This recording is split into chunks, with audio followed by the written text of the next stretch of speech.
Conséquences, punitions, être sévère, mais pas trop. Viser l'autonomie, l'indépendance. Une chose est sûre, chaque parent veut bien faire. Mais parfois, on ne sait plus trop comment s'y prendre. Aujourd'hui, j'avais envie de vous présenter des façons concrètes d'éduquer vos enfants dans la bienveillance et le respect, mais avec des exigences et une certaine discipline.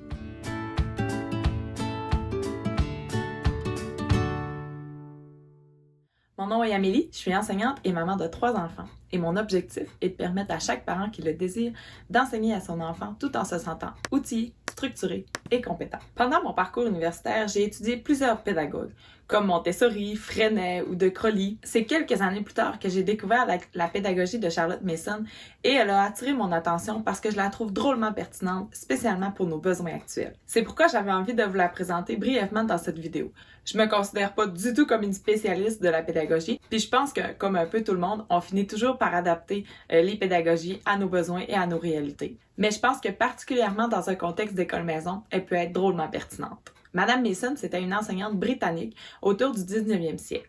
Ce qui est particulier dans sa pédagogie, c'est qu'elle explique clairement que pour élever un enfant, on n'a pas le droit de jouer avec ses peurs, de lui faire des menaces, du chantage, de la violence psychologique.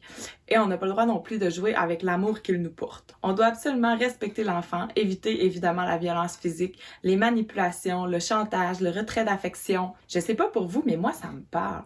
On sait que c'est pas correct de faire ça. On fait pas ça avec des adultes. Mais trop souvent, on voit ce genre de comportement-là vers des enfants. Pourtant, si c'est néfaste pour un adulte, ça l'est clairement pour un enfant. Je l'aime beaucoup aussi parce qu'elle met un gros bémol sur les récompenses matérielles et sur les flatteries. Parce qu'elle soutient qu'en faisant ça, on habitue l'enfant à travailler pour avoir une récompense extérieure plutôt que tout simplement pour la satisfaction personnelle d'avoir réussi, d'avoir écouté la consigne, d'avoir fait ce qui est demandé. Si on fonctionne toujours de cette façon-là, ça veut dire que l'enfant, s'il n'y a pas de récompense extérieure, s'il n'y a pas quelque chose qui lui est donné, eh bien, il n'y a plus de raison de faire ce qui est demandé.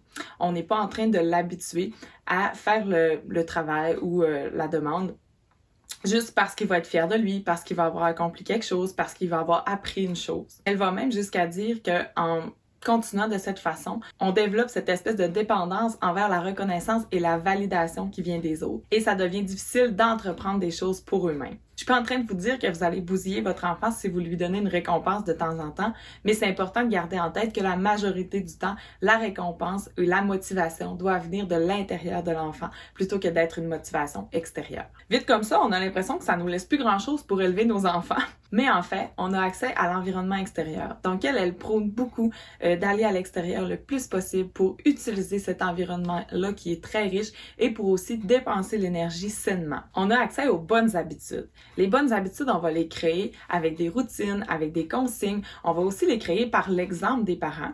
On peut même aller aussi chercher des bons exemples dans des livres, des histoires qui mettent en vedette, oui, des bonnes habitudes, mais aussi des mauvaises pour montrer des contre-exemples, pour montrer aussi la conséquence que ces mauvaises habitudes-là ont sur nous et sur les autres de notre entourage. On a aussi accès à une exposition riche le plus possible d'idées. Donc, on va aller fouiller dans la culture, dans l'art, dans la musique, pour vraiment exposer notre enfant le plus possible à une multitude de choses qui va lui permettre de vivre des expériences riches, de devenir une personne cultivée et par le fait même d'être capable de prendre des décisions qui seront bonnes et éclairées pour lui et pour les autres. C'est là que se trouve toute la richesse de cette approche-là. C'est qu'on va miser sur le fait que les enfants vont devenir responsables des idées qu'ils vont adopter ou non et des comportements qu'ils vont adopter en étant conscients des conséquences positives et négatives que chacun de leurs comportements va avoir. Évidemment, on ne s'attend pas à ce qu'un enfant de 3-4 ans fasse ça parfaitement, mais quand on garde en tête que c'est notre objectif d'éducation envers nos enfants, toutes nos actions, toutes nos approches vont être teintées de cet objectif-là. Ça va faire en sorte que les enfants, ils vont être capables d'obéir, d'écouter une consigne, de respecter